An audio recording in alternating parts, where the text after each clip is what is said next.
Over to you, Ros. Welcome to the first of a new series of webinars run by COMMEET in collaboration with London South Bank University, which hosts the RCE Regional Centre of Expertise in Education for Sustainability.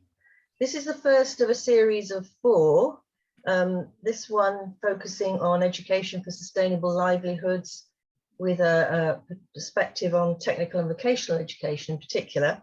And we're lucky enough to have a very impressive group of panelists who are going to contribute to the discussion around this area.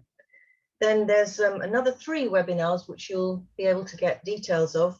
On the 24th of May, there's one on empowering women, vulnerable women and children. The 12th of July, one on climate action, and the 20th of September on addressing racism. These are all issues that people have brought to COMMEET, community groups that want to do work and take action on these areas. And they've asked COMMEET and the fellows of COMMEET and the members of the RCE to help develop resources and toolkits in particular to support them. This particular session, as I say, will focus on the importance of a good regional system of technical education and training, otherwise known as TVET, which can enable citizens to develop sustainable livelihoods that focus on the needs of today, not yesterday, like some of the courses that we've experienced in the past, which address challenging issues resulting from, for example, climate change, and which seek to promote a more just and equitable economic system which cares for the natural world around it. So that's our area of focus today. And I would now like to introduce Ros Hermans, who's going to talk to us a little bit. Oh, sorry, I've got that wrong. I'm now going to ask our distinguished panelists to do a quick introduction, 2 minutes each, just to say who they are, because it's important that you know the caliber of expertise and experience we've got here. And also just to quickly say why you're passionate about TVET, why is it important to you? And if I could start with Ros Hermans. Okay, thank you. Well, in the first place, how nice that you have decided to take part in this webinar and to take interest in the work of Fellowship COMMEET as well. You know, we are an international organization of volunteers who have as their mission to promote communities over the world in taking the responsibility for their future in their own hands. We believe that this globalized world needs some sort of counterbalance, and that is to involve communities and the people in communities and give them the possibility of bringing their own vision for their own future. And by the way, speaking about communities, our first association may be a geographical one. When we use the word community, we usually mean a village or a town or a neighborhood. But the term can also apply to something non-geographical, like a widespread group of colleagues with a common interest, like, for instance, the international community for migrant workers or something alike. For all these people, geographical and non-geographical, we do our best and try to provide our assistance where possible. And with empowering these communities, we mean putting the responsibility in their own hands, creating awareness in these communities, activating them and enabling them. And one of our main instruments for this are the toolkits. We consider our toolkits as the core of our work. It has become clear to us that many groups of people all over the world are willing to grow to the future in good solidarity, but that they often lack the knowledge of or the experience on how to organize this. And with our hopefully broad and growing range of toolkits, we want to help them with that. We believe that we can enable communities to set the first and important steps to attack a challenge that is commonly felt in their community and do so in good harmony. And if these first steps have been set successfully, a toolkit will always refer to an international specialist organization that can help them along in their own way. Well, my own motivation to launch, to establish a organization like COMMEET, and especially also doing this with a TVET focus, is that I used to be the dean of a business school in Maastricht, Limburg in the Netherlands, and with working in this business school, I noticed how few people had an idea of what was going on in our school. We had the policy makers, we had the business people around us, and that was all. If you would ask common people in the region what they thought about the business school, they said, well, they take care of our young people getting a good job, isn't it? And that was all there was to say. So improving the communication between a school and its environment, its community, that was a commonly felt thing that I observed as needed. And I felt encouraged in feeling so when, after my retirement, I was invited by the Dutch government to go abroad to Africa and help African schools build up their own communities with the same experience. What is a business school? Why should we as common people feel responsible for this? You build the school and we take the students or the graduates afterwards. No, that I said. It should be a discussion, an interaction between school and environment that gives you the best profit. And so on, the awareness, not only with me, but also with the environment grew. And afterwards, when I saw that UNESCO worked this way as well, with TVET in its center at UNEVOC in Bonn, I said, this is really something important for the rest, at least of my living career. So that was a larger introduction that you all should take, but I needed to say something about COMMEET at first. Okay, thank you. Thank you very much, Jos, for that wonderful summary of COMMEET and your particular aspirations as a director of COMMEET Fellowship. And now I'd just like to ask the other panelists just to do a very quick summary, an introduction and a summary of why you're particularly passionate about TVET, and then we'll come into the more detailed discussion after that. I hope that's okay with you. Could I start with you, Gita? Sure. Hi, I'm Gita Subrahmanyam, and I work at different University of London universities, especially the London School of Economics, but also Brookback College, University College London. I've had affiliations with all of them and taught and done research while enrolled in programs there. I also work as a consultant for different international organizations, including UNESCO-UNEVOC, which Jos has just referred to, on areas concerning education and employment and skills for employment, including especially TVET. So that's just a quick introduction about me, but in terms of why I am passionate about TVET, and it might seem strange that someone who's on the academic side of education is so passionate about TVET, but I would say that it doesn't matter what area of education you're in or even what background you have, TVET has a place for you.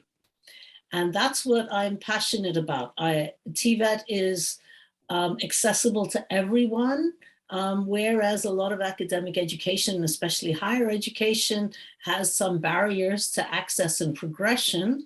TVET in its different forms, whether it's informal TVET that is like people learning work relevant skills just from daily activities, or it's non-formal TVET, for example, an NGO in a particular place offering a short program that teaches people some skills for a particular type of thing they need to do something for work or for life. or whether it's a formal program like a vocational center or a technical center where people can learn things. There are a range of skills, but I like the fact that also TVET's about having usable skills. I mean, I'm engaging in TVET if I look up something on the internet to figure out how to do something that requires construction of some sort in my own home. That's a form of TVET, and it's very useful, and I'm very passionate, I must say, about sustainability as well, and I try to be as green as possible and as sustainable as possible. So I'll be talking more about that during my talk later, but I just wanted to say the inclusive aspect and the usable aspect of TVET is what makes me so passionate about it. Thank you. Thank you very much, Gita. Thanks a lot for that contribution, and summarised it very well indeed, and how you were inspired by TVET. Shyamal, would you like to follow on? Thank you, Ros. Hi, my name is Shyamal Majumdar. I was former head of UNESCO-UNEVOC International Center. I was deeply involved in technical vocational education and training for 35 years now. I'm retired, but voluntarily I'm working for different international organizations, also at the grassroots level, at the community level. I'm passionate about TVET because I firmly believe that if education is the key for development, technical vocational education and training, I believe, is the master key to unlock poverty, promote sustainable development, and fight unemployment in present time. That's why we see a merger of institution, higher academic institution leading to skill, and the skill in education is more and more adhered to the academic part of it. Thank you very much, Shyamal. Thank you. That's a very succinct summary, and we'll come back to more detail from you later. Thank you. Glenn, would you like to contribute to the last introduction? Thank you. Okay, thank you. Yeah, I'm Glenn Strachan. I've taught in various sectors of education, including schools, further education colleges, 20 years as part-time tutor on the MSc for Education for Sustainability at London South Bank University, public engagement and public education. But why I'm passionate about this area of education dates back to the 1990s, which I spent teaching in a further education college in the UK. And further education colleges, many of you from the UK will know this, but they're colleges of education that cover a lot of vocational and technical areas, but also lifelong learning. So you've got everybody from the 16-plus-year-old to the 90-year-old person doing different things, a lot of skills education, a lot of practical education. I was deputy head and also at some time interim head of a large department called Community Education and Training. And to me, that sector of education, because I was also very passionately interested in sustainable development at the time, and it seems to me of all the different contexts of education, in the UK at least, the further education sector with the vocational education is probably the most critical for sustainable development education, for sustainability. And the reason I say that is that most further education colleges are quite embedded in their communities in a way that universities, for example, are not. They have these connections and they have this great age range which is connected at all different levels of the community. And for me, sustainable development has most to offer this sector of education, and this sector of education has most to offer sustainable development. So that's why I'm interested in it. It's why I was really pleased to get involved in this particular project. And Thank so you. much so that when I went on to do my PhD, it was this sector of education that I focused on. Sorry, Ros. No, it's fine. Thank you very much, Glenn. And I think you've covered that very nicely. And I think it's a crucial part of education, but going by the UK example anyway, it's often underrepresented, isn't it? And it's often one of the least powerful voices in the education sector, really, the further education, training and vocational education area. So thank you all very much for those introductions. And you can see that we have a very experienced and passionate group of panelists. And how the rest of the agenda will progress will be, I will be asking each of the panelists to talk about a particular area, asking them a question, and they'll have about 5 minutes each to respond. And then Glenn and John Baines are going to introduce us to the toolkit for technical vocational education for sustainability, which is being developed by COMMEET. And that will be followed by some time for Q&A. So please do put your comments or questions in the chat, and we can come back to them for 10 to 15 minutes at the last section of the webinar. So thank you very much, all of you, for introducing yourselves. And I'd like to ask Shyamal now just to talk about why TVET is important for sustainability generally.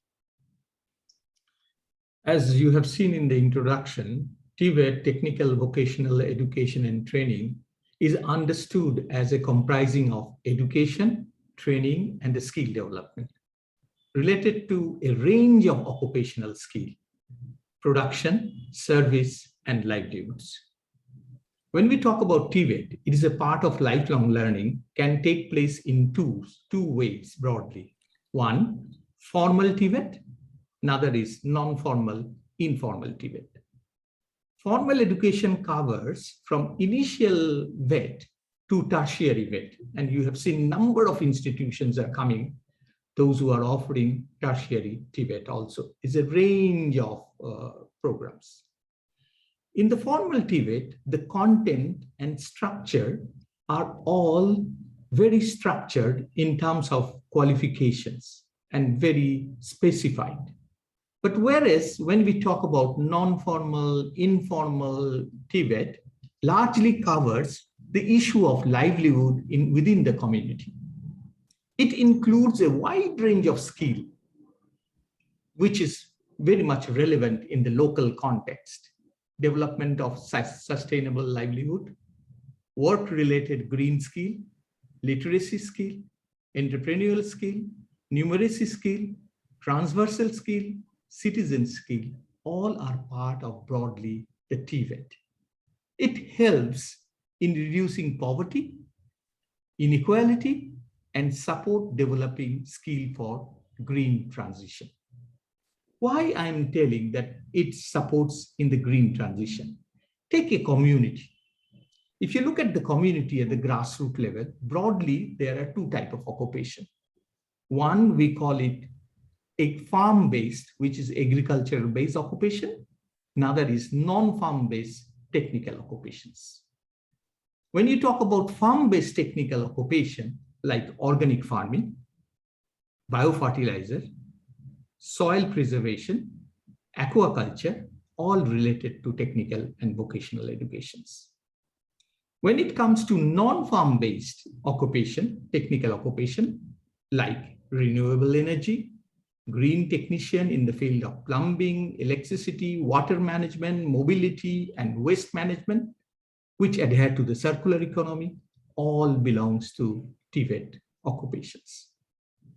Unfortunately, I have observed worldwide technical vocational education has been confined into formal sector, overemphasized, ignoring non-formal and informal, where large communities are benefited, where large communities exist.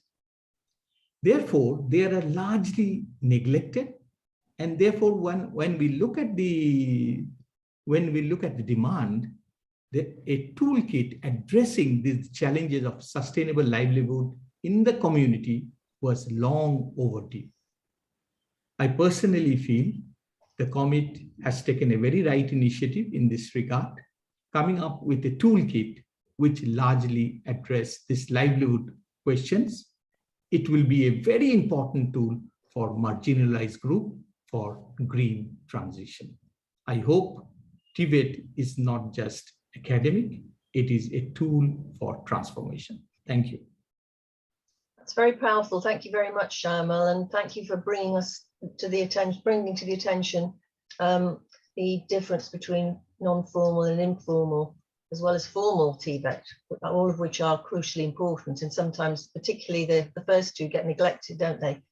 Particularly the informal, which can be the most influential at times. So thank you very much for that. And I'd like to draw Gita in, if I may now, to ask her perhaps if she could answer another of the key questions around this about how do you think TVET can support communities to achieve the Sustainable Development Goals in particular? Hi, everyone. Well, I thought it would be useful to firstly be able to see, in case you're not familiar with them, what the United Nations Sustainable Development Goals are.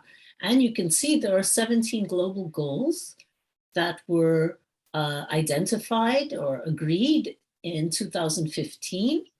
You know, the toolkit that we're talking about today is really concerned with how communities can develop sustainable livelihoods through TVET. So if we really look at these SDGs, we can see that quite a few of these target the development of sustainable livelihoods. And if we really think about TVET, thinking about what Shyamal just said and what's been said so far, we can see SDG 8, which is decent work and economic growth, or SDG 4, which is quality education, are the most likely outcomes of most well-designed TVET initiatives. But TVET initiatives can also be designed so that they support the achievement of the SDGs, the Sustainable Development Goals, in other areas, targeting, for example, SDG, oh, I don't see it on here, SDG 6, oh, there it is, sorry. Clean water and sanitation. We can think about SDG 13, which is very important, climate action and climate change in general. Looking especially at urban environments, which are somewhat most affected by the impacts of climate change and disasters, natural disasters. So that's SDG 11. SDG 12 is hopefully one of the aims of TVET, responsible consumption and production. And then you can also see, like, so for example, affordable and clean energy, and Shyamal talked about something to do with that. So just to give you an idea, and you know, obviously with the inclusiveness of TVET in terms of how it can, you know, be targeted to groups that, for example, are marginalized or poorer groups, it can lead to SDG 1 or 2 or even 5, because, you know, women and, you know, basically it runs across the different SDGs. Now, then there's a question of how can TVET be used to support communities to achieve the SDGs? Now, how this will be done specifically will depend on the types of TVET interventions being envisaged. So what Shyamal talked about with formal, informal, non-formal, the way in which the actual ideas of sustainability are integrated into TVET will differ slightly. But the main aim of TVET initiatives that seek to support communities to achieve the SDGs should be focused on, firstly, raising learners' awareness of the importance of preserving the environment, including by engaging in, let me see if I can get to the next slide. Yes, what we have talk about, and it's in the toolkit, the 10 R's framework for materials and equipment, for example. And you can see different things like reducing waste, reusing materials, repairing rather than discarding, etc. You get the idea, recycling. And also on providing learners with the knowledge, skills, and competencies to take action. So for example, if we think about how do we improve disaster resilience of different groups in cities, for example, so that they have sustainable lives as well as sustainable livelihoods. We can think about, for example, the construction sector. And for example, a lot of times when you have issues like earthquakes or cyclones or other kinds of natural disasters, often the deaths or injuries that happen in communities occur not because of the disasters themselves, but because, for example, buildings are not constructed in such a way as to be resilient to these impacts, like, for example, seismic resilient or things like this. I'm currently working with the government of Fiji on different aspects of TVET. And one of the things they've told me is that during the cyclones they've had in the last few years, that their traditional forms of construction are the ones that have actually, those buildings, those edifices have been the ones that have been most resilient. So, you know, there are areas where communities with their knowledge of traditional systems or other kinds of knowledge or skills can think about ways of helping, whether it's formal TVET programs or informal or non-formal, just to say that. So the second part of, you know, making TVET TVET initiatives support communities to achieve the SDGs would be providing learners with the knowledge, skills, and competencies to play a role in these kinds of things. But we can also talk about how the SDGs can be, so turning the question around, how the SDGs can be used by communities to design effective TVET initiatives, and especially if we think about relating to entrepreneurship, that then lead to sustainable livelihoods, as well as using the SDGs as a measure or criteria for assessing the value of different ideas and activities, especially relating to entrepreneurship. And I'm emphasizing entrepreneurship, and you'll see this if you read the toolkit anyway, because in many countries, the jobs that are generated by existing institutions are not sufficient to provide livelihoods for the people in the labor market, particularly young people being entering the labor market. There just aren't enough opportunities. So entrepreneurship is becoming a very big area, and communities can play a real role in driving the values as well as the activities that happen in that sector. So I'll stop there. Thank you.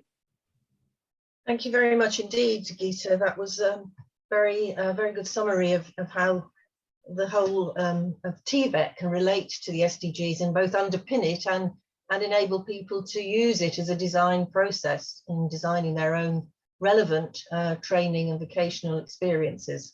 Thank you very much for that. And it seems to me that it's absolutely essential if we're going to address the SDGs and to develop resilience and adaptation to climate change, which is clearly crucial, as we've recently learned even more from the recent IPCC report, which is incredibly worrying. Thank you all very much so far. And I would now like to ask Glenn, with the help of John Baines, to talk a bit about the toolkit that's being developed to take forward these ideas and these initiatives.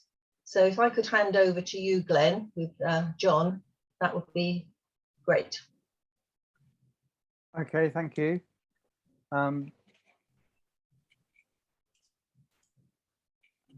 Hopefully you can see this other slide there. Right.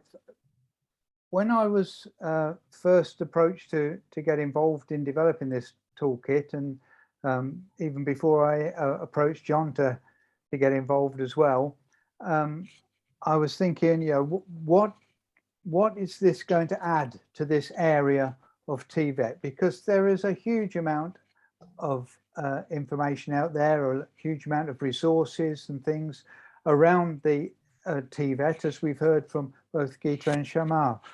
So thinking about it, it seemed to me that it was coming from COMMEET. So first and foremost, there was the idea of something being driven by the community, and in particular COMMEET's 10-step approach to community development. So that could be one thing that made it special and different to the rest. And the second thing is about sustainability, and as Gita's just explained, the importance of that in relation to TVET as well. So when starting out on this toolkit, we were thinking about how can we combine these three things: community empowerment, TVET, with the outcome of sustainable livelihoods within a community, and also hopefully contributing to the sustainable future of that community. So hopefully that this toolkit does bring something a little different, a little additional to everything that's out there already. How did we bring this together? Well, at the center, we put the idea of community-driven TVET. The driver for TVET coming from the needs of the community. And obviously, COMMEET's 10-step plan and the work that COMMEET had done is very central to this. So that's at the center of it. We know that traditional career paths and traditional employment is changing in many parts of the world. And so entrepreneurship, self-employment, social enterprise, all these things are becoming more important in achieving a livelihood. And so putting those things together and thinking about how individuals and groups within a community can work towards achieving sustainable livelihoods, both individually and as a group. So that's at the center. But how do we actually keep that as a focus for this particular toolkit and distinguish it from perhaps other forms of TVET, which we all know there is plenty of TVET out there contributing to industries and activities that are not necessarily sustainable in the long term for the planet. So thinking about that, making sure that everything that all the activities that are being generated by this TVET, the types of sustainable livelihoods that are coming out of it, are commensurate with this idea of a circular economy as opposed to a linear economy. And that's where, as again, Gita's already flagged up the 10 R's, the things that help us to recirculate the resources within our economy and so on. And I'm sure many of you, there's plenty of resources out there that can support this, like the video, The Story of Stuff, which is now 15 years old, but sets out extremely clearly what we mean by the circular economy and how we don't produce waste, how we don't take resources, use them and simply dump them and have a negative impact on the environment. And then we've used the Sustainable Development Goals as a framework for a vision for a sustainable future. So the idea is that the way this toolkit works through communities engaging in TVET is that everything that they do will hopefully contribute to one or more of those Sustainable Development Goals. And that's a difficult challenge. It's not easy to do, and hopefully this toolkit will help communities in that respect. Just to give you a brief overview of what's in the toolkit, one too far there. There's a straightforward introduction explaining what it's all about and how to use it. And then there is a section in the toolkit which really covers what I've tried to explain through that diagram just now, how it all comes together and what the outcomes of it should be. And then at the center, highlighted in a different color, is the actual applying of the COMMEET 10 steps approach. And I have to say that John has done a tremendous job on this in representing it in the context of TVET and sustainability. And perhaps John will say a little bit more about that in a moment. And then what we've tried to do is really make this come alive for communities in different parts of the world. And to do that, we've been looking for case studies from different parts of the world that demonstrate the sorts of things we're trying to push forwards with this toolkit, and in particular, examples from within those case studies that can illustrate the 10 steps of the COMMEET plan and the COMMEET process of community group development. And while we've been successful in drawing some case studies together, we do need more, and I'll say a little bit more about that now. If my screen's gone blank, there it is, that's better. We're looking for more case studies, and these case studies need to have the community at the center. But as we've heard with regard to formal and non-formal and informal TVET, there are lots of connections to be made in all three of those different forms of TVET. So, for example, the case study from Zambia that we already have, while it has the community at the center, there's a very strong link with an NGO that's encouraging and developing and supporting the training and the education that's taking place there.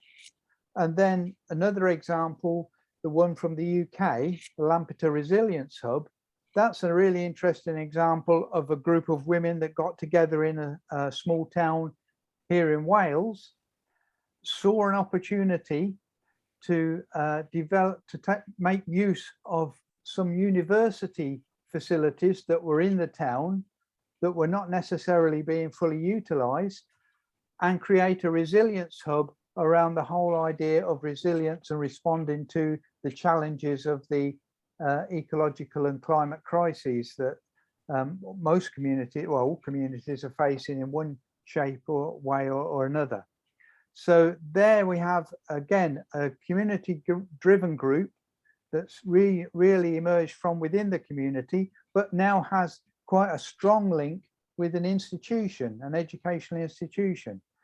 But the idea and the needs and everything came and was driven from the community. So I'm going to stop sharing at that point. And perhaps, I don't know, John, if you would like to say a little bit more about either the 10 steps or how we're trying to pull together even more examples and case studies. Yeah. My connection, I'm not quite sure what you said, but yes, I've been trying to read the center part of bringing the tense. John, I think for, and sorry. by Sorry, John. describing that are needed for each step. John, I think your sound is not functioning very well. You have a weak connection, I believe. Sorry about that, but I think it's not going to be possible to hear what you're saying. It's all being muddled up. So sorry about that. But John, if you try turning your camera off, that sometimes can help with the sound, because if your camera's taking up some of your bandwidth. So if you try turning your camera off and speaking, that might help. Sorry to interrupt, Ros. Thank you, Neil. Yeah. And no, I think it was also bad because I missed an awful lot of it. When I turned my camera off, I wondered whether that would help, but so I've missed most of it, I'm afraid. Well, we can hear you much better now. You can hear me better. I forgot where I was now. Yes, I was just talking about the 10-point plan. Yeah. And how what we're trying to do is to develop the 10-point plan to show how communities can use the 10-point plan, but all the time try to show that how TVET gets involved, how you can use TVET both formally and informally, and also putting elements of the case studies in each of the 10 steps, just to illustrate how communities can work on it. I think that's probably as much as I ought to say, because as I say, I've missed an awful lot, and I'm not quite sure whether I'm being heard. So I think I'm going to stop there. Well, thank you, John. You are being heard very clearly, actually. So do stay on the line, because there will be some discussion and questions, and that was very clear. So thank you very much for sharing that with us. There may well be some further questions about the toolkit in particular, because that's what we want to focus on for the rest of this session. And do please, those of you who are participating, feel free to put questions and comments in the chat, or to just put your hand up if you want to ask a question or make a comment. There is one question that has come up, which I think should be could be answered by maybe Shyamal and Gita might like to contribute to this, which is about what are the most important features of the toolkit, and how can it be tailored to develop more promising practices? I don't know if you'd like to start with that, Shyamal. Yeah, okay. Yeah, I think there are many important features of the toolkit, which is very much draws attention to the reader. In my opinion, I'm just naming 6. The first one, basically the whole thing is a bottom-up approach. It's not top-down approach. So basically you are at the grassroots, at the community level. So the important is community engagement and empowering the community with skill so that they can solve their own problem at the grassroots. So it is a bottom-up approach. Second, it is a localization of skill. You will see there are a lot of problems need to be addressed, but the problem has to be determined by the community by themselves by identifying localization of skill demand. Means, what are the skill that is bothering them? Why they can't able to solve problem because of shortage of skill in that area? How that skill can be accessed? How they can be trained? How they can solve the problem? So localization of skill is very, very important. Second important features. The third one is most relevant SDG goal in the community. You can list 17 goals. The list will be long. There are a subsection of all it is goal. But the question to me is, community will decide which is the problem that is bothering them most. Is it water? Is it energy? Is it another issue? So they need to identify that and then align with the SDG goal, most relevant SDG goal that will be addressed.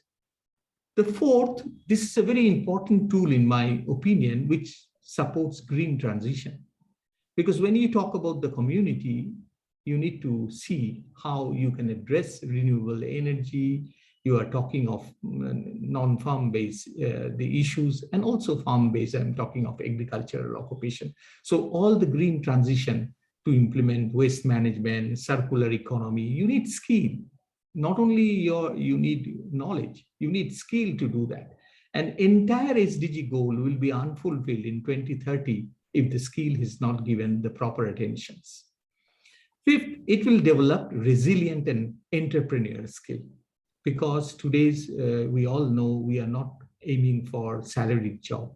We have to create jobs, and that's entrepreneurial skill is not only startup in a high end. It can be done at the grassroots level with a bottom-up approach where entrepreneurial skill capacity will be necessary. And the sixth and the final one, in my opinion, is it is a toolkit which prepare community development agenda and action plan. So you will sit down and you can talk to each other and finalize what is the community development agenda that is bothering them, and the action plan can be created. Now the question comes, as the community is unique and all the problems and challenges of one community is not the same with another community. So community has its unique features. Potentially every community have the capacity to respond to the SDG challenges in a unique way. One will address maybe water may be the main issue. Another will say okay, so we have a waste segregation is the most important issue, or renewable energy is another issue. So that is a unique way to address. Toolkit is a resource kit which gives the community to create new promising practices and stories. So it is not end in itself. It is giving you the tool to start action. And that action is nothing but another promising practices. You don't have to do copy and paste. You need to be unique. You need to see your own problem and you need to address them in that way. We encourage more action at the grassroots level so that we can develop sustainable livelihood through skill. More action means more ways to address SDG, because there is different way you can address the SDG. There is not only one, you can say one size fit all solution. That's why it is unique, and this toolkit is giving a generic 10 steps which will help them to really address the problem in a systemic way. Thank you very much, Shyamal. That was very eloquent, and thanks particularly for emphasising the grassroots element of this, because communities are already doing this, aren't they? And this is a resource to help them to improve and to strategise and to develop more kind of skillfully the projects that they are setting up and carrying on with. Before we look at the chat questions, there's one or two in the chat. Could I ask Gita if you want to add anything to that, Gita? Yeah, I mean, I think Shyamal addressed the most important issues, but I'd just like to say the importance of communities in this area is highlighted by the fact that in most countries, governments that are centrally located in the capital are making decisions on what's being covered in education and training programs for the entire country. It isn't really tailored to specific communities that will have different problems from one another. And we can just think about this as, oh, some tiny rural area versus some teeming urban area. Of course, their problems are going to be different. And this is the importance of having action taken at community levels, that these problems that are identified are the ones that are most important to them, that it's responsive to their needs. And so I wanted to just say that the most important feature of the toolkit is the communities themselves. And they're coalescing on a given problem and agreeing, and then involving lots of different partners. Because oftentimes it's easier to identify the problem than it is to find the solution. But often the key to the solution and the skills of which Shyamal speaks are there, like somebody's providing them on some level. So it's a question of people identifying one another of where, so maybe it'll be this group of people who come up with, we have this problem, what are we going to do? And then they approach this group of people that weren't involved in the identification of that problem, but hold the key to the solutions. And involving them all and using their different capacities, the different resources that are available, involving government as well, and lots of areas is a very good idea, and not simply because sometimes people who get skills need to have them recognized, and the people who can give that kind of accreditation or recognition and portability of those skills in the future are government bodies. So that's all I'd like to say. Thank you. Thank you very much. You've raised a very important point there, that local communities are the experts, aren't they, of what they need and what the regions need, and they can tell government, local government as well as regional and national government, and take their needs to the government and strategize with the government, develop plans together. If the governments are not responsive, then there may be other agencies or organizations that can help to move it along, but they don't need to wait until the national government has an initiative in this area. If they do that, they'll probably be waiting forever, as we've said before, I think, in discussions around this theme. Yeah, before we just look at the questions, I think, Jos, you wanted to comment. Yeah, I want to comment on the last two speakers. I listened to them with lots of respect. I agree with them fully. I want to share with you some experiences that occurred to us last weeks. The first place when we went to a funding agency in the Netherlands, we explained what we did, writing toolkits, offering them, and the reaction, the immediate reaction was, no, we do not fund developing programs. Then we were a little shocked because apparently our image had something to do, or mostly to do, with development aid. And it took us some effort to make clear that community development and community empowerment is something that applies to every continent in the world. And we have to perhaps overemphasize this aspect in our policies towards TVET as well, because in the Netherlands, 70% of all students that go to higher education go to TVET and not to university. 70% of the students that do not go to the higher education go also to TVET. So the bigger part of our country is involved with TVET and is transformed towards TVET without knowing it. It is not the academic world that decides, that has the experience, the knowledge and the skills, but it are the TVET people on lower and higher level that have the skills to decide, to advise on how this country, our country and your country could develop. So that is one important observation from our part. I wanted to share this with you and go on afterwards with the next ones. Thank you. Thank you. That's very interesting, isn't it, Jos, that perceptions of people that technical vocational education is for the developing countries, in inverted commas, not for the industrialized countries, which is totally false and shows limited knowledge really of the needs of all of us, really. Okay. And we all have need of technical vocational education, and it's part of lifelong learning, isn't it? I think, as we've as been discussed before.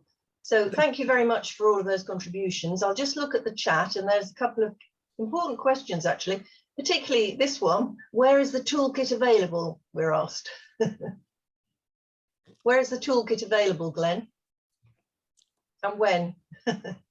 It is available on our website within short. Okay. You can ask it now on our contact address on the website. And but within short, we are reorganizing the whole thing, and we'll add to it a e-learning system that will provide you with every toolkit we have and every good practice we can deliver to you. So first action would be go to our mail address, ask for it, and within 2 months from now, everything will be available on the website or on our e-learning platform. Yes, and the address of COMMEET, Neil's very kindly put in the chat, www.commeet.org. Right. There is still a desire to include more examples of practice, I believe. Is that what you were going to say, Glenn? Do you want to add to that? Exactly that. The current state of the toolkit is, I would say, is not fully complete yet, because one of the key aspects of it, as I tried to emphasize and as other people have mentioned, is that we want to make it relevant, as you know, and bring in those actual examples of how these sorts of community-driven things can happen within communities and so on. So while we have some, we would like more, and the more we get, the more we can feed in from the actual case studies, which are separate at the end, taking elements of them and put them in to the different steps of the COMMEET process. And thereby really, you know, it's not an academic thing, it's something very practical. And so that will highlight and illustrate each step in a more sort of more active way, in a sense. So please do consider whether you might know of anywhere where there might be case studies of promising practice, or if you have contacts, or indeed if you have yourself any examples of promising practices that can be shared in the toolkit. And I believe Glenn and John have a template they can send out to you to complete. And they are looking for sort of short examples as well, perhaps of just one of the elements of the 10-point plan. So I think that brings it to life, doesn't it? If you have some live examples, and you've already got some good case studies, but to bring in a few more would be very powerful. So thank you very much for that. And I think we all agree this is something that's really needed. And I think our discussion has indicated this something is really needed as a tool and a resource for communities across the world to adapt and contextualize for themselves and to use in their context for the issues that particularly concern them and want the ones they particularly want to work on. The last question from Chester, I think, is probably a little bit premature, because you asked, Chester, about impact or feedback from users, and I think we've not got to that step yet, but there's been quite a lot of feedback from people who reviewed the toolkit, and very positive feedback indeed. So I think the standard of people involved in developing the toolkit, who are all represented here, indicates, you know, how much thought and consideration has gone into it, and how much research as well into finding the best ways forward to help and support people. I think this kind of highlights the work of COMMEET in community self-empowerment, and really shows a way forward to support developing and supporting and achieving the SDGs and sustainable development generally. And I'd like to finish now by thanking you all very much for your contributions. It's been a very interesting discussion. I think it will be something that carries on, and we will hopefully return to this when we launch the toolkit more officially in due course. Please do remember that we welcome your comments and ideas to follow up. If you wish to send any in further afterwards, that will be very well received. And I believe, Neil, you're going to put this recording up on the LSBU London South Bank University YouTube site. So it's something you can look back on or circulate amongst networks and other friends and colleagues who might be interested. So thank you all very much for that. Thank you. Did you want to say anything to and Neil? No, just that I'll send today's recording out by email to everyone tomorrow morning, so you'll get that fresh. So you'll receive it tomorrow morning. Feel free to share as widely, and as Ros says, help get that conversation going as wide as possible beyond just the hour that we've spent together this afternoon. So thank you. And thanks you to Neil for technically organising this whole event. So thank you, much appreciated.